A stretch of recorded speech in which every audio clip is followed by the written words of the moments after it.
I'm calling this a good luck pendant because the inspiration came from the evil eye, where it sort of protects you and you wear it as a protective amulet. So that's where the original inspiration came from, and it works really well if you can find a sort of flattish oval bead. But it works with any bead, in fact. It's just that I like the look of that because it's more like a shape of an eye. So with 0.8 millimeter wire, you will thread the bead and create a wrapped loop. So just place it on through the bead and then make a link with your round nose pliers and create a round link and wrap the wire underneath the link, and that makes a nice secure link that cannot be opened. So I'm using silver plated copper, and it's 0.8 of a millimeter gauge, so it's 20 gauge if you're using American gauge wire. So make one link, a wrap loop on one side, give the very end a little hammer. Don't ever hammer the wrapped bit because that can weaken it, and push the bead right up to that wrap link and then create another one on the other side. So again, wrap the wire around and that gives you another link, so it's the same on the opposite side. And again, we just want to hammer and work hard on the very tip. So that just makes it firm and solid. And now you've got the rest of this wire. You can actually wrap it around, but I'm going to do this. It's a nice little technique to know with any bead that you've got, just to give it an extra detail. So I'm making a sort of wave, pushing the wire around with my finger. And I'm going to hammer that before I place it on top of the bead, because the look of hammered wire, it sits better on the surface of the bead, and it also has this lovely quality of, being spread out and not being round. So I'm just going to flatten that, put that back on, and then continue securing it around the side where the other wraps were. So this is quite a good technique to know if you're making a necklace or earrings or whatever, especially if it's a very plain bead and it needs some sort of extra, detail. So there's the bead that you can use for necklaces as well. The next bit is that sort of, I call it the eyelashes, and I'm only doing it on one side. So what you're going to do is go about 1.5 inches down your wire, the end, and then with your flat nose wires, just make this zigzag. So you're going to go up, down, and I use the spacing of my flat nose pliers to determine the height of the zigzag. So you don't want it longer than the bead, but it's going to sort of curve, so you want to allow for a curve. And I'm going to leave that completely up to you, so it depends really on your bead. This is long enough for me, and then I'm going to cut it off, leaving enough on the other side as well, because I need a longer bit on the other side to wrap it around. So now we want to connect it, and you're going to connect it on each side where those original wraps were. So just take the end of that wire and secure it around the other wraps, and then if the piece is little, because you want to curve it round the base. So the good thing about having the zigzags is you can sort of squeeze them to make them more pointed and smaller, and that foreshortens the zigzag unit. So you can see you just go to the ends very carefully, just squeeze those ends and you'll get them more spiky. So just bring them together, and that means you don't have to be so exact about getting this right. You can alter it as you do it. So once you've got that as where you want it, again you want to link it on by wrapping it on the opposite side.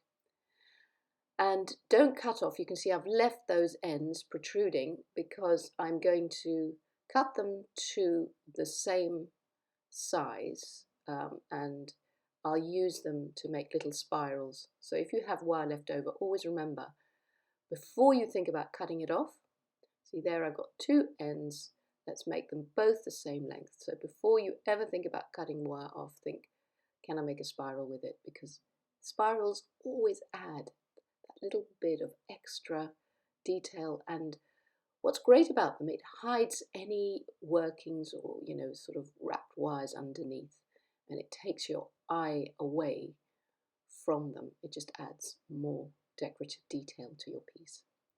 So spiral the wire in and flatten it over where the wrapped ends are, because you've got quite a few wraps there.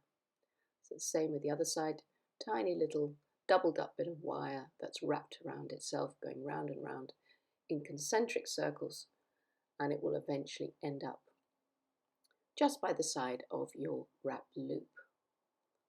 So there we have it. And you can see this is also another way you could finish it off at this stage, and you could hang it off, put a chain or a cord on each side, because you've got the loops ready to fasten. And the zigzag bit can be done at the top too, so if you wanted to make an eye and continue that theme, of course you can. So I always work hard on any extremities of the wire to make them tough. So I've just hammered that, and now we're nearly there. We just want the top hanger. We want to create the top, the sort of triangle links at the top, so going from each side.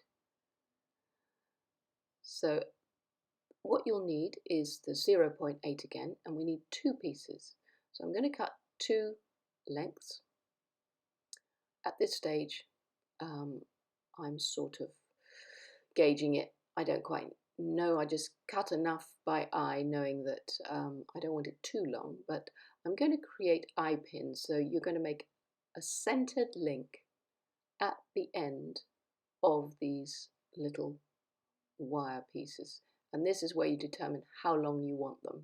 But make sure that the piece is nice and straight coming out from the circle. So just straighten that wire and just see how long you want it. I'm going to snip a bit off. I think it's a little bit too long. I mean, you have to add enough to make another link, but just gauge it. And of course, that's really up to you. That's your personal preference for how big your piece will be. So again, just straighten out the wire by pulling and making sure it's absolutely, the stalk is straight, and then make sure they're both the same. If one's longer than the other, just trim it to scale. And then we make the link, another centered link at the opposite end. So it's the same thing again, just bend it to a right angle, bring it around, and make sure those links are centered. So you've got 2 of those to do, 1 for each side, and they'll come together at the top. And they need a bit of work hardening, a bit of tempering. Put them on your steel block and give the center, not so much the link, but the center of the stalk a hammer, and that really work hardens it. Of course, if you don't want to hammer them, keep them, you want to harden it in some way, you can actually feed those stalks with little beads. And that will make them firm and hard. You don't have to use just wire, but I've decided for my piece that I'm using just wire. The variations, I can promise you, are endless. And you see, the reason you don't hammer the very ends, the links, is you don't want to weaken them. And so you're only hammering the stalk area. So link those into the 2 side parts of your eye unit, and then you're going to bring them together at the top, and they'll be linked by a larger jump ring. So you can create that with your round nose excuse me, round nose pliers. You can decide whether you want a bead hanging between it as well. I'm actually going to have, I've picked out a lovely blue bead that can sit above, just to bring back the blue that is present in the bead. It just sort of resonates and brings out the colours again. So I'm just making 2 links on this bead because I'm going to use that in a minute. It's going to go at the top, and then I need 1 big jump ring to link everything together. So isn't it wonderful that you can just, with a spool of wire, create all your findings, all your components, and it's, you don't have to go to the shop and buy any of these units. You can just make them all yourself. So 1 big jump ring will link the 2 end links of those stalks coming together at the top. So what you want to do is feed them through those little links. Make sure they're sitting the right way round. And then you can put your top bead, and then your chain can come from that top bead.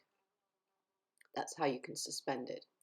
And I'm thinking actually there's a bit of a gap in my triangle, and I do like things in 3s.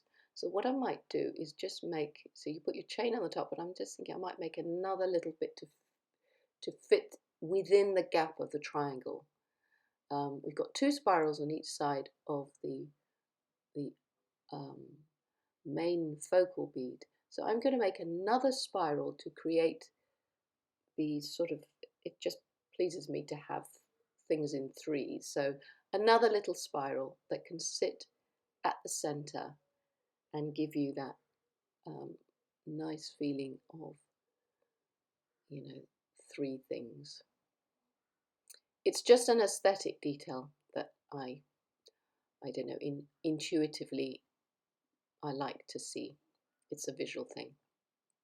So make a little link at the top, open that link up, and that can feed in the center to hang in the middle.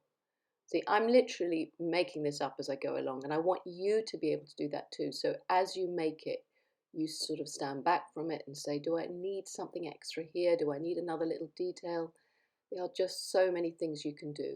And there, I think that's my finished version. You could bead into those zigzags. You could put little seed beads in there. And I'm going to show you a whole load of variations that you can see to give you more inspiration to make your own versions. Thank you so much for watching.